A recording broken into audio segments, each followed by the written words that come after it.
नमस्कार मित्रों इन दिनों हमारे ही अपने परिवेश में कुरुक्षेत्र में, जिसे वो धर्म क्षेत्र कुरुक्षेत्र, ये पहले शब्द हैं श्रीमद् भगवत गीता के और महाभारत के भी। उसी कुरुक्षेत्र की धरती पर इस बार अंतर्राष्ट्रीय स्तर पर गीता महोत्सव मनाया जा रहा है। बड़े विशेष किस्म के आयोजन इस अवसर पर किए गए हैं। सबसे बड़ी बात यह है कि इसमें लोक संस्कृति को साथ जोड़ा गया है। लोक संस्कृति और लोक कलाएं वो भी अपने जीवंत स्वरूप में गीता जयंती के अवसर पर इन समारोहों का एक ऐसा महत्वपूर्ण अंग बनी हैं जिन पर गर्व किया जा सकता है। वो ये भी बताती हैं कि हमारी संस्कृति, चाहे लोक संस्कृति हो या उसके बाद दर्शन के क्षेत्र में हमारी सोच हो, वैचारिक शक्ति हो, दोनों ही बड़े समृद्ध हैं, दोनों। और सबसे बड़ा महत्व गीता जयंती का मैं समझता हूँ कि ये है कि ये इसमें लोक साहित्य, लोक संस्कृति और साथ साथ दार्शनिक चिंतन पर आधारित जीवन के रहस्य जो हैं वो सारे के सारे उद्घाटित इसी अवसर, इसी गीता जयंती के अवसर पर हमारे समक्ष उद्घाटित होते हैं। ये बहुत एक सुखद बात भी है, लेकिन इसके गहन अर्थों को समझने की आवश्यकता भी है। हम अक्सर वही समझते हैं या वही समझना चाहते हैं जो कुछ हमारे सामने ख़बरों में आ जाता है, चाहे इलेक्ट्रॉनिक चैनल्स पे आ जाए, चाहे वो सोशल मीडिया पे आ जाए, चाहे वो प्रिंट मीडिया में आ जाए। लेकिन इसके बाद हमें अपने रोज़ के महाभारत, रोज़ाना के महाभारत से मुक्ति नहीं मिल पाती और हम उसके बाद उसके सारे संदेश, सारी बातें महत्वपूर्ण जो हैं वो उनको एक तरफ रख कर अपने जो छोटे छोटे जो सुख हैं उनकी तलाश में निकल पड़ते हैं। लेकिन इसी अवसर पर ये अवसर एक ऐसा है, इसी अवसर पर हम लोग इस महत्वपूर्ण ग्रंथ की भी रचना और रचना प्रक्रिया और इसके बाद इसमें जो छिपे हुए जो रहस्य हैं, जो बहुत सारे संदेश हैं, उनको भी एक बार नए सिरे से देख लें तो हमें सुख मिलेगा। और बड़ा कुछ कई बार होता ही है कि आप जब भी कभी ऐसे विषय पर एक बार फिर से दृष्टि डालते हैं, आपको हर बार कुछ ना कुछ नया मिल जाता है। अब सबसे बड़ी बात यह है कि इतना बड़ा ग्रंथ महाभारत और इतने बड़े ग्रंथ में, जिसमें प्राचीन संस्कृति भी है, दर्शन शास्त्र भी है, तत्व ज्ञान भी है, पूरा मीमांसा शास्त्र भी है, जीवन मूल्य हैं, धर्म है, इतिहास है, नीति है, राजनीति है, सारा कुछ है इसमें। लेकिन इसके बावजूद इस पर एक मत विद्वान नहीं हो पा रहे। ना इसके रचना काल के बारे में, ना इसके रचनाकर्ता के बारे में, और ना ही इसके जो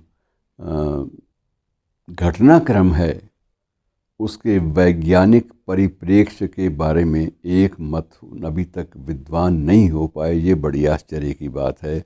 लेकिन इस पारस्परिक विसंगति भरे माहौल के बावजूद हम उससे मुक्त भी नहीं हो पा रहे।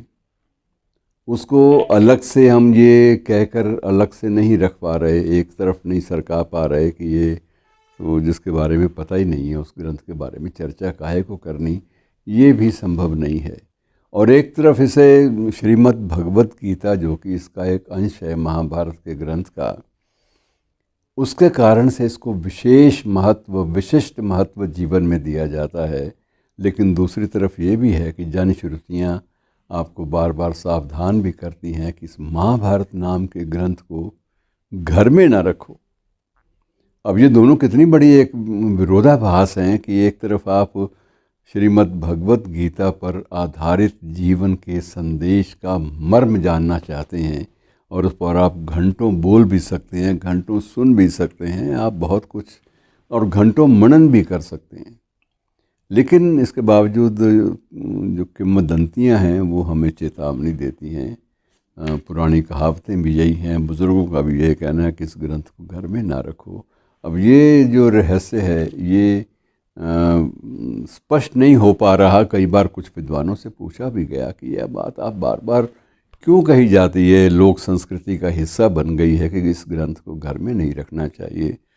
उन्होंने कहा इससे क्लेश बढ़ता है। तो किसी भी दुखद वृतांत को हम घर में रखें और उसको बार बार पढ़ें तो उससे कहीं ना कहीं थोड़ा सा ना हमारी जो प्रवृत्तियां हैं वो विपरीत दिशा में भी कई बार चल पड़ती हैं। इसलिए ये कहा जाता है कि इसको घर में ना रखो, जाओ मंदिर में या जाओ पुस्तकालय में, वहाँ इसको पढ़ो, श्रद्धा भाव से भी पढ़ो और चिंतन के योग्य सामग्री समझकर भी पढ़ो, बहुत कुछ नया मिल जाएगा। लेकिन इनके आधार पर अपने जीवन को एक नई दिशा देने का प्रयास करना वो एक अलग मामला है और ये भी संभव होना चाहिए कि ये इसका उल्लेख जो है वो भी बहुत ज़रूरी है। तो मित्रों, अब मैं थोड़ा सा कुछ एक निष्कर्ष है जिस पर सारे लोग सहमत हैं उनकी बात पहले कर लेते हैं, बाद में फिर ये विरोधाभास और जो विसंगतियाँ इनकी बात कर लेंगे। पहली बात यह है कि महाभारत में लगभग 1 लाख श्लोक हैं। श्रीमद् भगवत गीता अकेली में 700 श्लोकों का जिक्र होता है, यद्यपि वहाँ भी संख्या 700 पर निर्धारित रूप में नहीं टिकी हुई, वहाँ भी 2-4 श्लोक नीचे ऊपर ये सब चलता है। लेकिन कुल मिलाकर समग्र रूप से श्रीमद् भगवत गीता जो कि मूल महाभारत का ये एक अंश है, उसमें 700 श्लोक हैं। ये एक इसमें खेल पर्व है कि खेल पर्व जो है उसको बीच में शामिल कर लें तो कुल जो एग्जैक्ट संख्या है, निश्चित रूप में संख्या श्लोकों की कही जा सकती है, वो 98,284 बताई जाती है। 98,284 तो उसके मूल रूप का भाग ना माना जाए, क्योंकि उसमें भी थोड़े से विवादास्पद कई चरण हैं ऐसे जिनके आधार पर विद्वान कहते हैं ये खेल पर्व तो इसका हिस्सा है ही नहीं, ये तो किसी और ग्रंथ से लिया गया है। तो अगर उसको भी निकाल दिया जाए तो भी 84,525 जो हैं, 84,525 श्लोक जो हैं महाभारत में खेल पर्व के अलावा भी है। और यदि हम मान लें कि श्री महाभारत की जो है एक प्रकार से कुल जो श्लोकों की संख्या है वो 1 लाख के आसपास है, तब ये नहीं लगता कि 1 लाख श्लोक कोई भी एक विद्वान लिख सकता है। उसका जीवन जो खंड है किसी विद्वान का, जो उसकी जीवन की जो प्रक्रिया है जीवित रहने की, सक्रिय रूप से लिखने की और चिंतन करने की प्रक्रिया, कभी भी उसमें ये सामर्थ्य नहीं हो सकती कि 1 लाख श्लोक एक ही व्यक्ति, एक ही सर्जक वो सृजन करके दिखा दे, और वो भी ऐसे श्लोक जिनके बीच में जीवन के गूढ़ जो रहस्य हैं वो निहित हैं। ये संभव नहीं हो सकता कि एक व्यक्ति ने लिखा हो। अंततः जब विश्लेषण हुआ तो उस वक्त ये मान लिया गया कि 3 व्यक्तियों ने ये लिखा था। सबसे पहले वेदव्यास जी, महर्षि वेदव्यास, उसके बाद वैशंपायन उनके शिष्य, और उसके बाद सौती। सौती ने इसमें बहुत सारे नए संशोधन किए, बहुत सारे नए हिस्से जोड़े। किसने कितना लिखा इसके बारे में भी विवादास्पद स्थिति जो है वो चलती है कि इतने श्लोक तो मूल रूप से महर्षि वेदव्यास ने लिखे, इतने बाद में वैशंपायन ने उसमें जोड़े, और उसके बाद जो है सौती ने लगभग इतने जो अंश हैं वो इसके जोड़े। तो ये सारी चीज़ें मित्रों इतना ज़्यादा उलझा हुआ मामला है कि इसको स्पष्ट रूप में या समग्र रूप में एक ही साथ प्रस्तुत करना सर्वसहमति के आधार पर ये अब तक संभव नहीं हो पाया। लेकिन उन सब बातों के बावजूद इसका महत्व आज भी कायम है। रामायण महाभारत दोनों ग्रंथों का जो जिक्र है बाकायदा उसी महत्व के साथ होता है, जैसे ये हमारी जो भारतीय संस्कृति है उसका एक अभिन्न अंग है, इनसे बाहर जाया ही नहीं जा सकता। और एक इसमें एक और भी टिप्पणी आती है कि जीवन में जितने भी रहस्य हैं, जितने भी चिंतन के विषय हैं, वो सभी अगर किसी एक ग्रंथ में तलाशने हों तो वो सिर्फ ग्रंथ महाभारत है, जिसमें जो महानायक जो कृष्ण हैं वो भी 16 कला से संपूर्ण हैं और उनके जीवन के अलग अलग जो पहलू, चिंतन की धारा सारी की सारी समग्र रूप से, और इतने पात्रों की संख्या और सभी पात्रों का अलग से पूरा पूरा विश्लेषण दे पाना, ये कितना एक टेढ़ा काम है। आप इस बात का अनुमान लगाइए। जब ये सारी की सारी चीज़ें किसी एक ग्रंथ में आपको मिल जाती हैं तो उस ग्रंथ को नमस्कार करने को तो जी करता है। और उसी ग्रंथ का सबसे महत्वपूर्ण अंग श्रीमद् भगवत गीता, जिसकी जयंती जो है वो हर वर्ष मनाई जाती है, इस बार विशेष समारोहों के रूप में हमारे समक्ष प्रस्तुत हुई है। और उसमें न केवल विद्वान वक्ता, श्रद्धालु लोग लाखों की संख्या में पहुँचे हैं, बल्कि उसमें ये भी है कि उसमें राजकीय स्तर पर भी विशेष महत्व उसको दिया गया है और उसको लोक संस्कृति के साथ भी जोड़ा गया है। तो ये कुछ अद्भुत और रुचिकर प्रसंग हैं जिनका उल्लेख गीता जयंती के अवसर पर बाकायदा ये माना जाना चाहिए कि जिस ग्रंथ में 18 पुराण हों, अष्टादश पुराण और सभी धर्मशास्त्र और चारों वेदों का निचोड़ निष्कर्ष जिसमें दिया गया हो, वो ग्रंथ जो है अत्यंत महत्वपूर्ण है। और उसकी जो रचना प्रक्रिया है उस पर भी ध्यान देना चाहिए। रचना प्रक्रिया पर जब आप जाते हैं तब आपको पता लग जाता है कि इतने तो वेद व्यास, क्योंकि वो लिखने की जो शैली है वो एक अलग है और वैशंपायन की शैली अलग थी और सौती की अलग थी।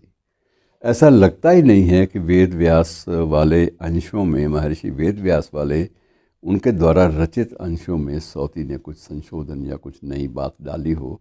सौती ने उनको भी पूरा सम्मान दिया और उसके बाद उसमें जो जो नई बातें संभव थीं वो सौती ने अपनी प्रबुद्धता, अपनी बौद्धिकता के बल पर उसमें शामिल की। तो मित्रों, ऐसा विचित्र ग्रंथ जो है उसके बारे में